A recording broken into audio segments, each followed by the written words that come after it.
마지막 절은 합독하겠습니다. 믿음이 강한 우리는 마땅히 믿음이 약한 자의 약점을 담당하고 자기를 기쁘게 하지 아니할 것이라. 우리 각 사람이 이웃을 기쁘게 하되 선을 이루고 덕을 세우도록 할지니라. 그리스도께서도 자기를 기쁘게 하지 아니하셨나니 기록된 바 주를 비방하는 자들의 비방이 내게 미쳤나이다 함과 같으니라. 무엇이든지 전에 기록된 바는 우리의 교훈을 위하여 기록된 것이니 우리로 하여금 인내로 또는 성령의 위로로 소망을 가지게 함이니라. 이제 인내와 위로의 하나님이 너희로 그리스도 예수를 본받아 서로 뜻이 같게 하여 주사 한 마음과 한 입으로 하나님 곧 우리 주 예수 그리스도의 아버지께 영광을 돌리게 하려 하노라. 그러므로 그리스도께서 우리를 받아 하나님께 영광을 돌리심과 같이 너희도 서로 받으라. 내가 말하노니 그리스도께서 하나님의 진실하심을 위하여 할례의 추종자가 되셨으니 이는 조상들에게 주신 약속들을 견고하게 하시고 이방인들도 그 긍휼하심으로 말미암아 하나님께 영광을 돌리게 하려 하심이라. 기록된 바 그러므로 내가 열방 중에서 주께 감사하고 주의 이름을 찬송하리로다 함과 같으니라. 또 이르되 열방들아 주의 백성과 함께 즐거워하라 하였으며 또 모든 열방들아 주를 찬양하며 모든 백성들아 그를 찬송하라 하였으며 또 이사야가 이르되 이새의 뿔이 곧 열방을 다스리기 위하여 일어나시는 이가 있으리니 열방이 그에게 소망을 두리라 하였느니라. 같이 읽습니다. 소망의 하나님이 모든 기쁨과 평강을 믿음 안에서 너희에게 충만하게 하사 성령의 능력으로 소망이 넘치게 하시기를 원하노라. 아멘. 말씀 나누기 전에 먼저 다시 한번 광고를 드립니다. 내일은 이 모든 순서 다 끝나고 나서 자녀들과 함께 같이 기도하는 시간을 갖도록 하겠습니다. 그러니까 올 수 있는 자녀들 있으면 깨워서 같이 예배하고 또 기도하는 시간도 갖도록 하시기 바랍니다. 새벽 기도회 이번에 기간을 확 줄였는데 할만하세요? 이제 내일이면 끝납니다. 어제 시작했는데 내일 끝나니까 그래도 일주일 하는 것보다 좀 더 할만하시지 않을까 모르겠어요. 이 새벽 오늘도 깨우고 나와 기도하는 여러분 모두에게 새해 소망하시는 일들 다 이루어지시고 또 소원 성취되시기를 주님의 이름으로 축원합니다. 오늘 항상 있을 거 세 가지 중에 이제 두 번째 말씀을 나누게 되는데 뭐 다 아시겠지만 소망입니다. 이 소망이 우리 교회 이름 아닙니까? 교회 이름이 믿음이 들어가는 교회가 있고 또 사랑이 들어가는 교회도 있어요. 근데 제가 이해하는 바로는 소망이 들어간 교회가 제일 많지 않나 하는 생각을 합니다. 되게 지역별로 이제 이 동네만 하더라도 그렇잖아요. 뭐 판교 소망만 있는 것이 아니라 분당 소망도 있고 수지 소망도 있고 죽전 소망도 있고 소망의 이름을 가진 교회들 많아요.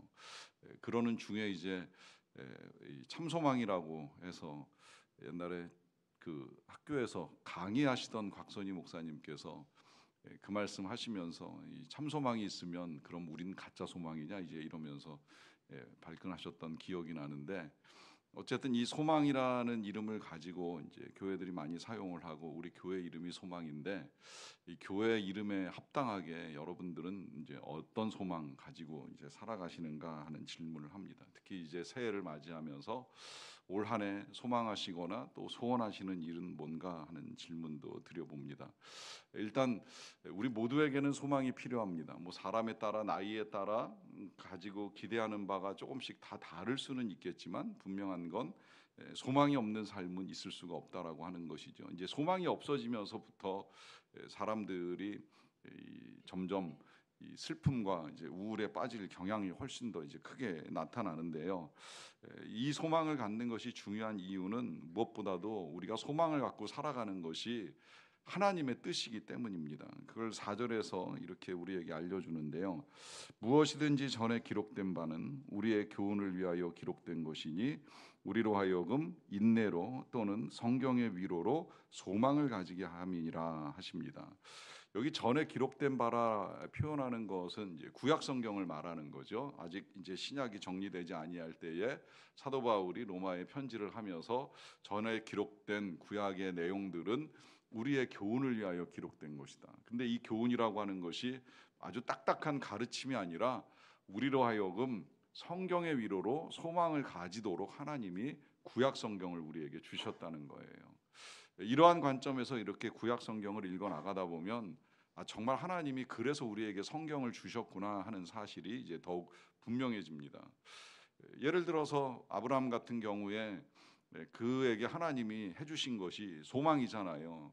내가 너에게 복을 주리라. 또 네가 이제 가는 거기에서부터 땅을 차지하고 또 수많은 자손들을 주리라. 이때까지만 해도 아브라함은 정처도 없었거니와 자식도 없었어요. 근데 하나님이 소망을 주신 거예요. 그에게 바다의 모래같이 또 하늘의 별과 같이 많은 자손을 주겠다라고 하는 소망을 주셨는데, 물론 시간은 걸렸어요. 그 소망이 이루어지는 데까지 많은 시간이 걸렸고, 또 그 소망이 워낙 이루어지는 데 시간이 걸리다 보니까 아브라함 자신도 의심을 하는 시간이 있었지요. 그런데 시간 지나서 보니까 그 소망이 다 이루어졌잖아요. 뭐 그게 나중에 후손이 정말 별과 같이 많아진 것만이 아니라, 여러분들 정확하게 아시겠지만 이 아브라함은 사라 생전에 이삭뿐만이 아니라 이스마엘도 태어나고, 그리고 마지막 후처를 통해서 6명의 아들을 더 얻게 됩니다. 뭐 그렇게 이루어졌다라고 봐도 뭐 틀리지 않을 만큼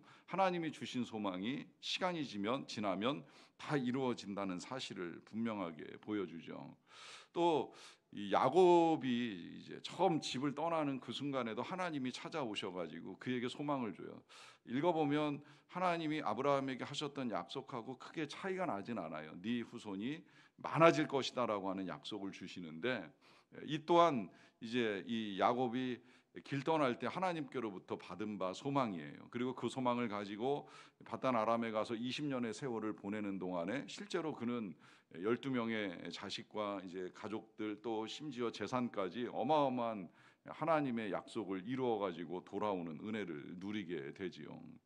이런 기록들이 우리에게 남겨진 이유는 우리도 그런 성경의 위로를 통해서 소망을 가지고 살라는 거예요. 그 가운데는 이 한나같이 이제 자식에 대한 소망, 결혼했지만 자녀가 없었던 그 삶에 대한 안타까움을 가지고 기도할 때 뜻밖에도 제사장을 통해서 이제 응답이 오잖아요. 네 기도하는 바가 이루어질 것이다라고 하는 뜻의 이 메시지를 전달받고 그가 소망하던 자녀를 얻게 되는 일까지 이루게 됩니다. 이러한 소망의 사람 꼽으라고 하면 이제 가장 대표적인 사람으로 요셉을 꼽을 수가 있잖아요. 그는 어렸을 때 이제 하나님이 꿈을 주셨어요. 그의 소망은 때가 이르면 이제 많은 별들이 자신을 향하여 절을 하는 꿈이라고 할 수가 있겠는데, 그도 명확하게는 이 꿈이 어떻게 이루어질지에 대해서는 알 수 없었던 사람입니다. 그런데 그런 소망이 있었기 때문에 이제 그가 종으로 팔려가고 또 죄수로 몰리는 그런 상황들 속에서도 이 하나님이 주신 그 소망을 붙들고 잘 이겨나가는 삶의 모습들을 보여줍니다. 이렇게 이제 성경에 기록된 많은 이야기들이 오늘 이 견디기 힘든 시대를 살아가는 우리에게 위로를 주고 또 소망을 가지게 하기 위하여 기록된 것이다라고 하는 말씀입니다. 그러하기에 이제 성경을 통해서 우리가 하나님을 믿는다 하면 또 한 가지는 이제 하나님께 소망을 두고 살아가는 것이 우리에게 필요합니다. 문제는 어떤 소망을 가질 것인가? 오늘 본문 안에 이제 우리가 무엇을 소망해야 되는지에 대해서 여러 가지가 들어 있는데요. 일단 복습을 겸해서 여러분들께 이런 질문을 좀 드리고 싶어요. 그것은 어제 이제 믿음에 관한 말씀을 들으셨는데, 이 믿음에 관한 말씀을 들으시고 나서 여러분 어떠십니까? 마음이 강건해지셨다, 담대해지셨다, 이제 이런 생각이 드십니까? 올 한 해는 정말 이제 걱정 근심 다 털어버리고 강건한 믿음으로 살아가겠다라고 하는 생각을 하시는지요? 이게 하루 새벽에 말씀을 들었다고 해서 그 삶이 1년 동안 이어질 것이라고 기대하지는 않아요. 물론 그럴 수 있으면 뭐 더할 나위 없이 좋지요. 제가 주일 설교를 준비하면서도 공개하고 싶은 사람 중에 한 사람, 우리 교회 언젠가 송구 영신 예배 때 드렸던 그 말씀을 가지고 1년을 버텼다라고 하는 말씀을 들었는데 참 귀하다는 생각이 들었어요. 그러기 쉽지 아니한데 그렇게 살 수 있다면 그것도 참 귀한 일이다 하는 생각이 듭니다. 그런데 그게 쉽지 않다고 생각을 하는 이유는 제가 아침에 말씀을 전하거나 저는 전하고 난 다음에 이제 또다시 제가 말씀을 묵상을 하는데 그 전할 때나 또 묵상을 할 때나 받은 바 은혜를 가지고 어떤 경우에는 하루를 살기도 쉽지 않더라고요. 이 삶의 자리에서 겪어나가는 여러 가지 일들이 오후만 되더라도 우리의 삶을 흔드는 일들이 많이 일어나잖아요. 그런 상황 속에서 어제의 말씀을 듣고 하루를 강건하게 산다, 또 한 해를 그 말씀을 붙들고 산다, 쉽지 않은 일이라는 거예요. 우리 교회가 올해 나에게 주시는 하나님의 말씀 뭐 그거 뽑기 하는 교회들 꽤 있는 걸로 알고 있는데 안 하는 이유가 그렇습니다. 그 한 말씀 가지고 어떻게 1년을 살겠어요. 그리고 제가 남이 뽑아준 거 가지고 받아가지고 본 적도 있고 갖고 있는 적도 있었는데 그거 그때뿐이더라고요. 그거 가지고 1년 동안 그리고 시간이 지나면서 이거 다시 확인하고 점검하는 일도 절대 쉬운 일이 아니기 때문에 마치 점치듯이 꼭 그거 뽑는 거 해야 되나 하는 생각을 가지고 아직은 안 합니다. 뭐 언제 제 마음이 바뀌어서 할지는 모르는 일이니까 무조건 끝까지 안 하겠다 장담은 못 하겠지만 매일 하나님의 말씀 속에서 우리의 믿음을 단련하고 강건하게 하는 일을 하지 아니하고 이 하루하루를 살아간다라고 하는 거 절대 쉬운 일은 아니라 하는 것이지요. 그래서 이제 항상 있을 것이라고 당부를 하는 거예요. 항상 믿음이 있어야 되고 항상 소망을 가져야 되고 항상 사랑을 해야 되는데 이제 이것을 하기 위한 원천은 다른 데서 오는 것이 아니라 지금 이렇게 전에 기록된 바 하나님의 말씀을 통해서 위로를 받고 소망을 가져야 이제 우리가 항상 이 모든 것들을 누리며 살아갈 수가 있기 때문입니다.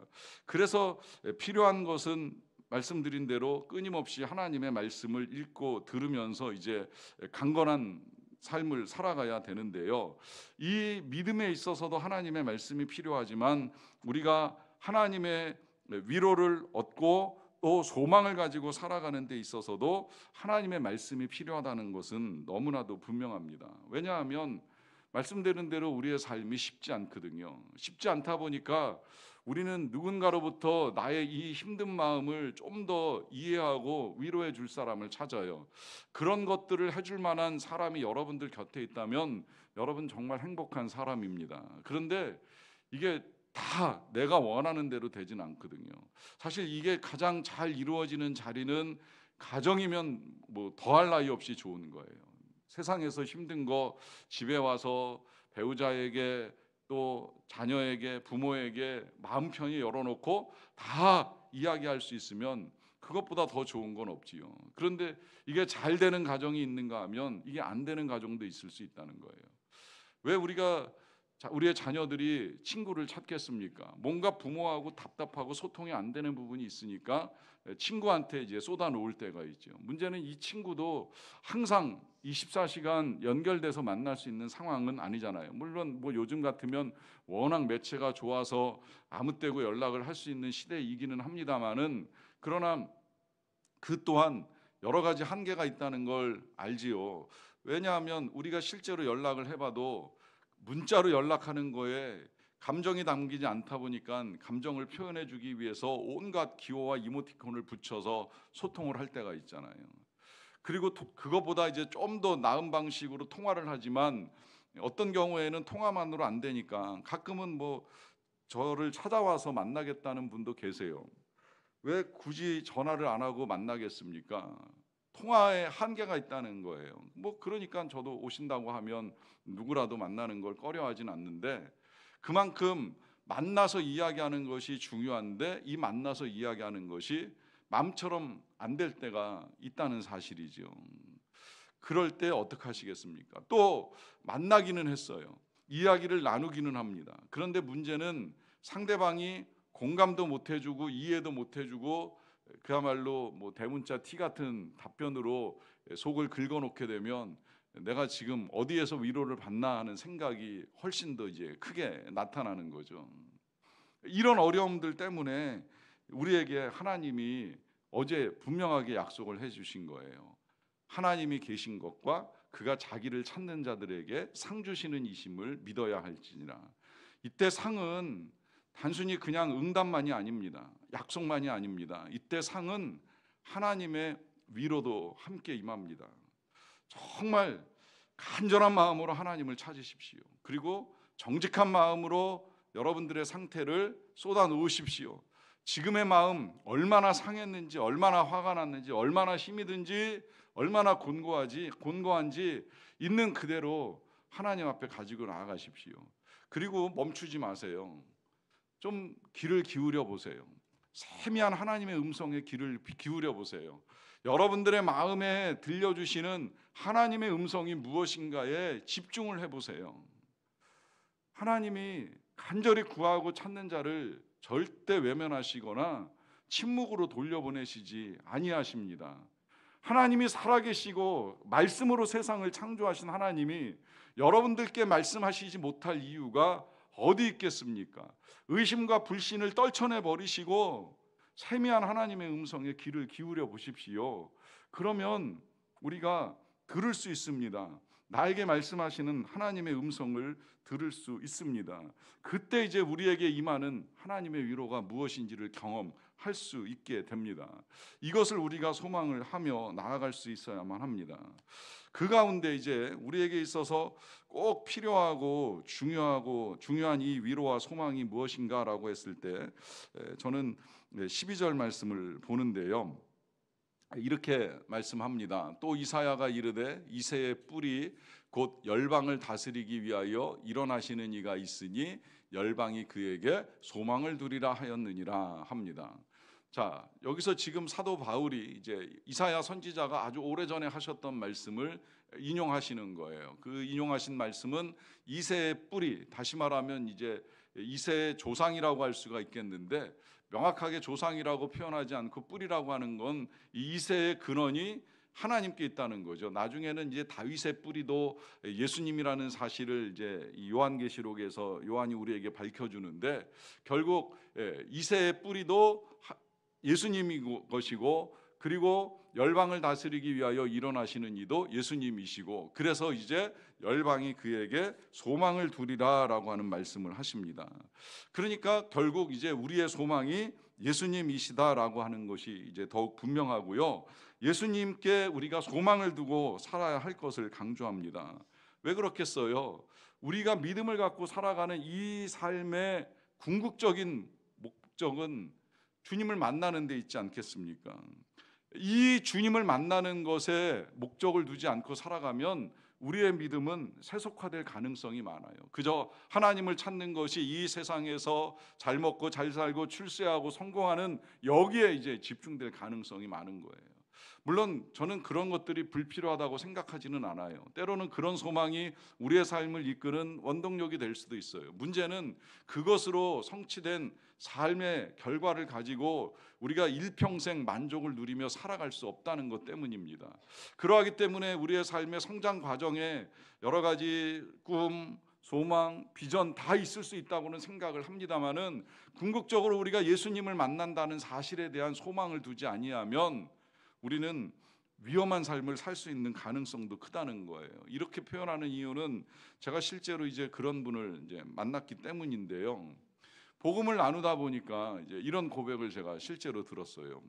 내가 죽는 건 그렇게 무서운 일은 아닌데, 이제 나이 들어가시는 부모님이 세상을 떠나실 날이 다가온다는 사실에 대한 두려움을 가지고 있는 겁니다.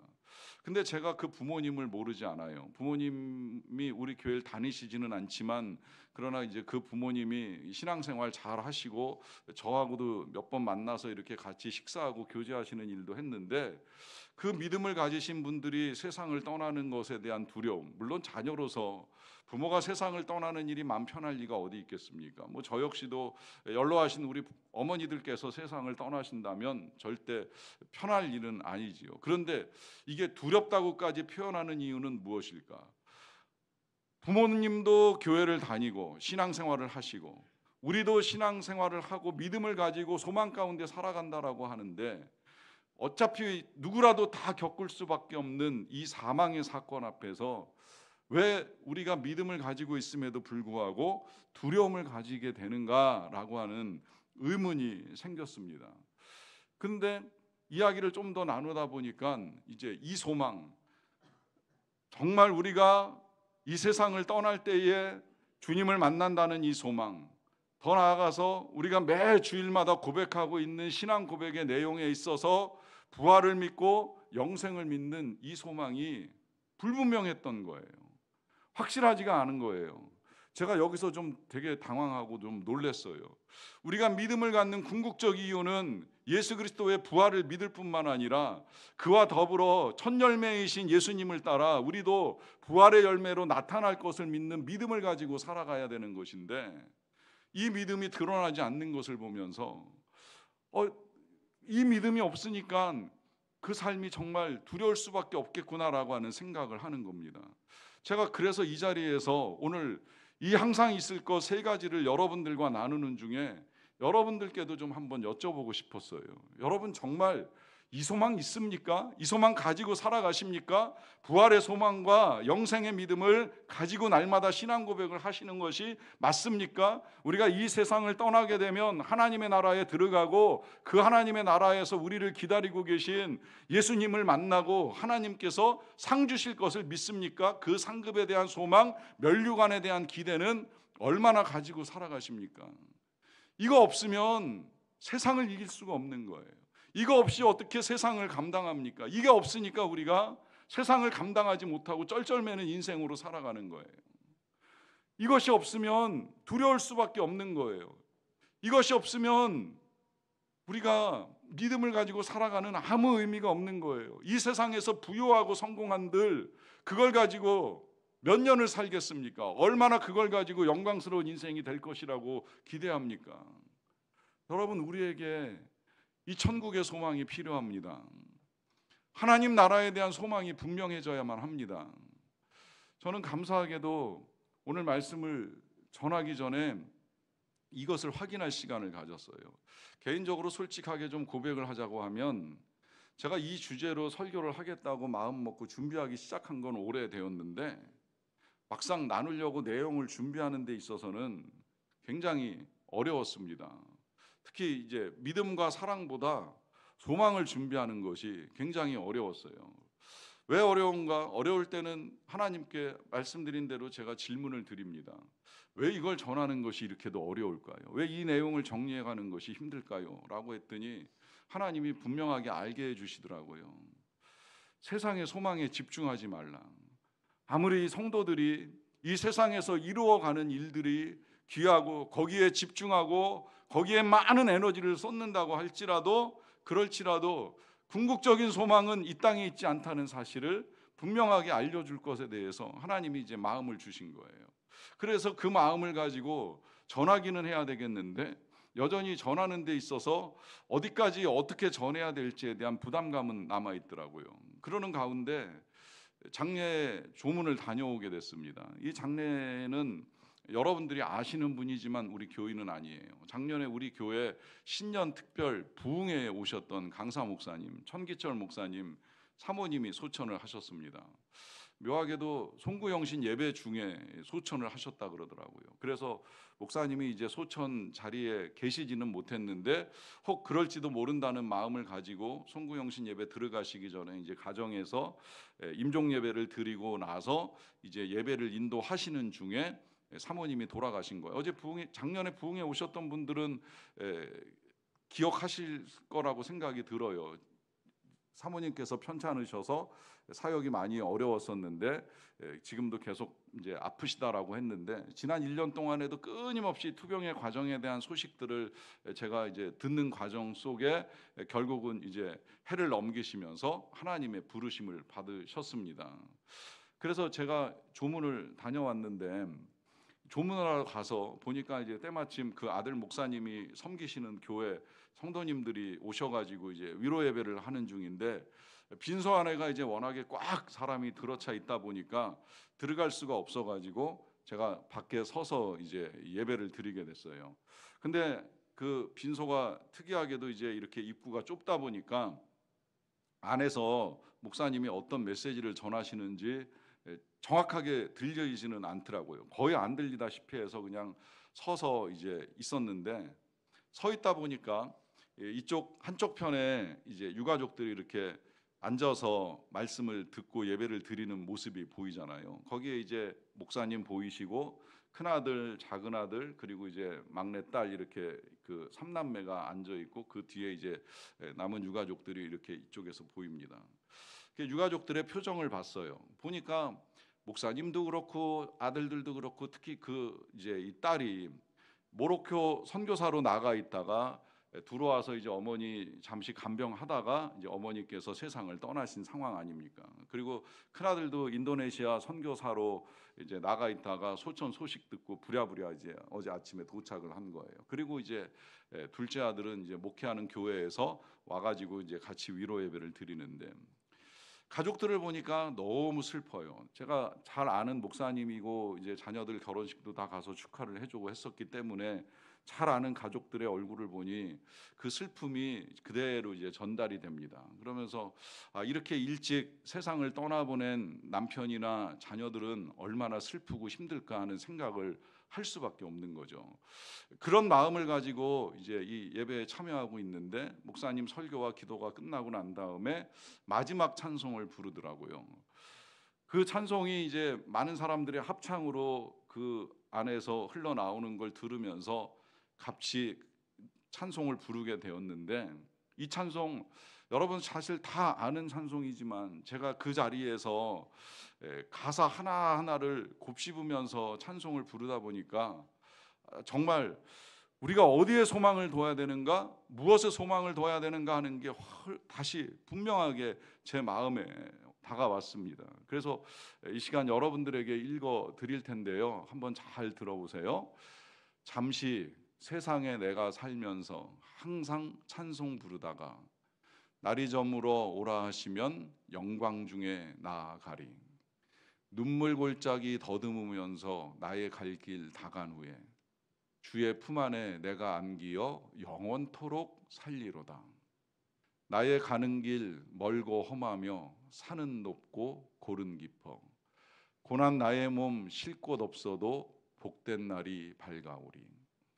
한숨 가시고 죽음 없는 날 사모하며 기다리니 내가 그리던 주를 배울 때 나의 기쁨 넘치리라.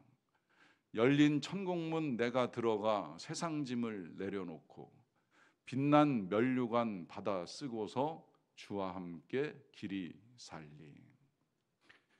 여러분 이것이 우리의 소망이 되어야 합니다. 비록 우리가 살아가는 이 세상은 눈물 골짜기 같고 험하고 산이 높고 골이 깊고 고난 내 몸이 쉴 곳이 없고 하더라도 결국 우리가 가야 될 곳이 여기이기에 우리가 여기에 소망을 두고 살아가야 될 하나님의 백성들이 아니겠습니까? 여기에 소망을 둬야 되는 이유가 있어요. 그 이유가 이제 마지막 13절에 나오는데요. 소망의 하나님이 모든 기쁨과 평강을 믿음 안에서 너희에게 충만하게 하사 성령의 능력으로 소망이 넘치게 하시기를 원하노라 하십니다. 자, 소망의 하나님께서 기쁨과 평강을 주시기 원한다. 너희에게 충만하게 하시기를 원한다라고 하는 것이 하나님의 뜻이고 또 사도 바울이 전해주는 내용이었어요.